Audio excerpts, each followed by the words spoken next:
মানুষকে যেভাবে জিম্মি করে রেখেছে স্বৈরাচারী খুনি হাসিনা এবং তার দোসররা, তো সেই জায়গা থেকে মানুষ মুক্তি পাওয়ার জন্য একটা প্ল্যাটফর্ম খুঁজছিল 7 তারিখের নির্বাচনের পরে, যে কিভাবে এই স্বৈরাচারের হাত থেকে আমরা রক্ষা পাবো।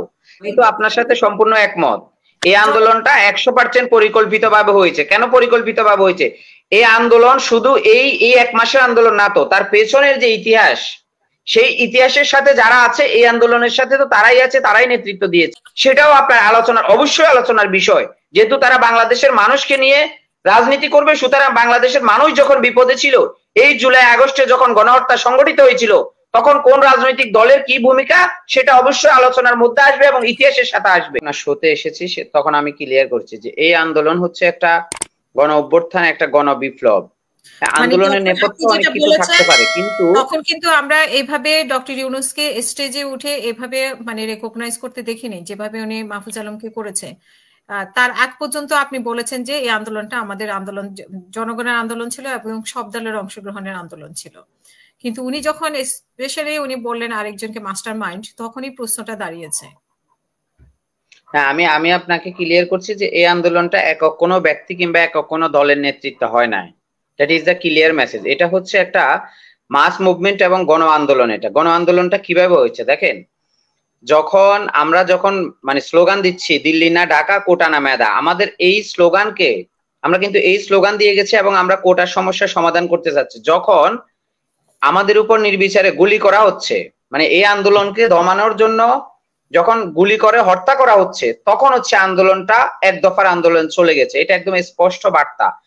আন্দোলনের পরিপ্রেক্ষিতে অর্থাৎ মাঠের আন্দোলনটাকেই এক দফার দিকে নিয়ে গেছে। এটা আপনি ধরেন প্রশাসনের এবং আওয়ামী স্বৈরাচারের যেই তাদের যেই মনোভাব দেশের ছাত্র এবং জনতার প্রতি, এবং তাদের দোসরদের, অর্থাৎ গত 15 বছর আওয়ামী লীগকে পুনর্বাসনে যারা সহযোগিতা করেছে, সেই রাজনৈতিক দলগুলো এবং আওয়ামী লীগ এই গণহত্যার সম্পূর্ণ দায় নেবে এবং আমরা সেই দলগুলোকে নিষিদ্ধ ঘোষণা করার জন্য অলরেডি আমরা আমাদের পক্ষ থেকে বলেছি যে যারা আওয়ামী লীগের সাথে ছিল এবং যারা আওয়ামী লীগের দোসর, তো সেই জায়গায় এই গণহত্যার দায় এককভাবে আওয়ামী লীগ না, আওয়ামী লীগকে যারা ফ্যাসিস্ট হতে সহযোগিতা করছে, স্বৈরাচার হতে যারা সহযোগিতা করছে, পরপর 3টা জাতীয় নির্বাচনে যারা আওয়ামী লীগের সাথে ছিল, তো এই জায়গাগুলো আমাদেরকে ক্লিয়ার করতে হবে যে আমরা শুধুমাত্র আওয়ামী লীগ না, আওয়ামী লীগ কেন আজকে এত স্বৈরাচার হয়েছে, এত ফ্যাসিস্ট হয়েছে, কাদের সহায়তায়, তো তাদেরকেও এই গণহত্যার দায়ভার নিতে হবে। এবং এই আন্দোলনটা কেন হয়েছে আপনি দেখেন, বাংলাদেশের মানুষ যখন পরপর 3টা জাতীয় নির্বাচনে ভোট দিতে পারে নাই, ফার্স্টার ফল এটা।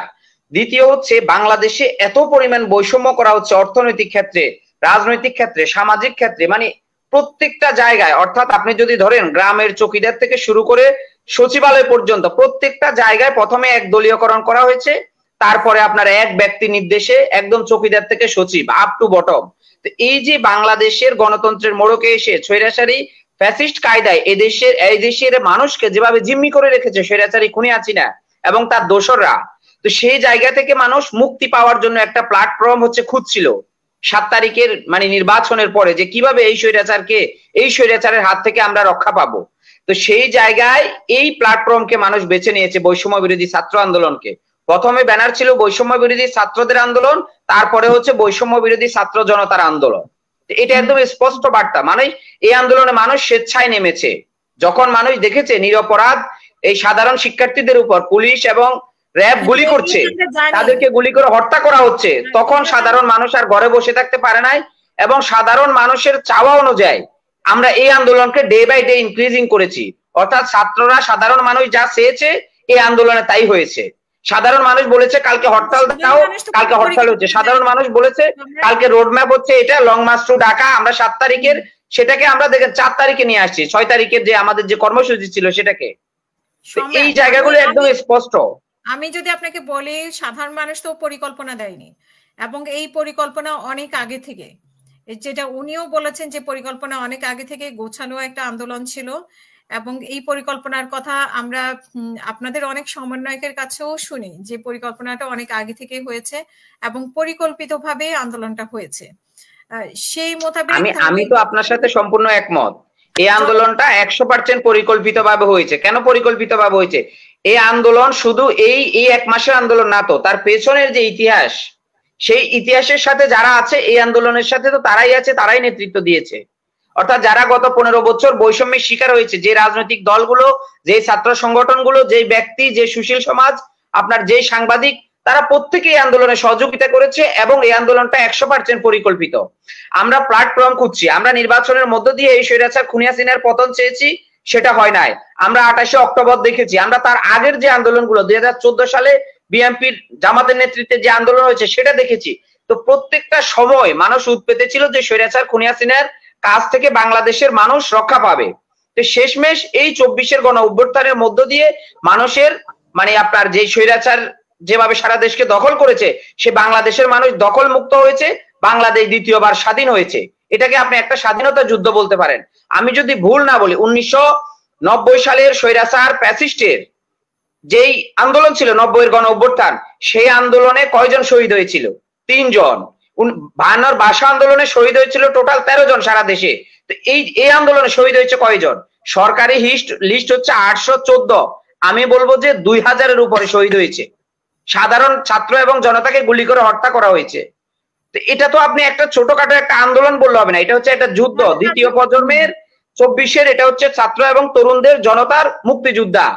আজকে আমাদের প্রধান উপদেষ্টা ভাষণে সেটাই তুলে ধরেছেন এবং যার সাথে তিনি দেখা হচ্ছেন বাংলাদেশের মানুষের সাহসী প্রশংসা করছেন যে এদেশের ছাত্র এবং তরুণদের, এদেশের সাধারণ মানুষের প্রশংসায় আজকে বিশ্ব মিডিয়া পঞ্চমুখ। যে বিশ্বে এরকম বাংলাদেশ তো আমরা দেখি নাই। কি হয়েছে বাংলাদেশে? একদিকে নিরপরাধ মানুষ, অন্যদিকে তারই দেশের বাহিনী অস্ত্র নিয়ে তাদের উপর নির্বিচারে পাখির মতো গুলি করছে।